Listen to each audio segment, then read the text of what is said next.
इसलिए 18वें अध्याय के 66वें श्लोक में कहा कि ये तू सर्वभाव से उस परमेश्वर की शरण में जा, उसकी कृपा से तू परम शांति को और सनातन परम धाम को प्राप्त होगा।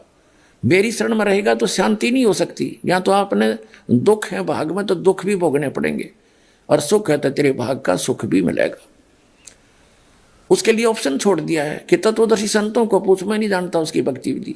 17वें अध्याय के 23वें श्लोक में गीता ज्ञानदाता ने उस परम अक्षर ब्रह्म सच्चिदानंद घन ब्रह्म, ब्रह्म ने माने सच्चिदानंद घन ब्रह्म की भक्ति का संकेत किया है कि उसके 3 मंत्र का जाप है। ओम तो सार्वजनिक कर दिया, वो तो उसका है ही, और तत् और सत वो सांकेतिक छोड़ दिए, उसको तत्वदर्शी संत बताएगा। तो वो दोनों कोड वर्ड जो हैं वो दास के पास है, वो कंप्लीट कोर्स है।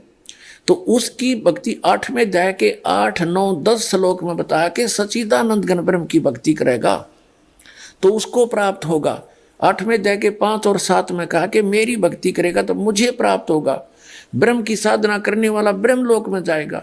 गीता अध्याय नंबर 8 के श्लोक नंबर 16 में स्पष्ट कर दिया है कि ब्रह्मलोक पर्यंत सभी पुनरावृत्ति के अंदर है।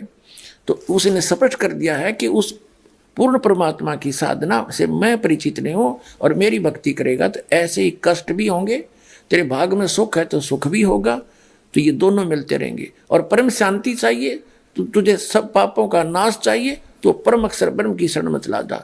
उसके लिए तत्वदर्शी संत की खोज कर ले। तो वो तत्वदर्शी संत ये दास रामपाल दास सतलोक आश्रम पर वाला जिला है, हिसार हरियाणा में, भारत के अंदर है। तो पुण्यात्माओं, दास की प्रार्थना है वो सत भक्ति इस दास के पास उपलब्ध है।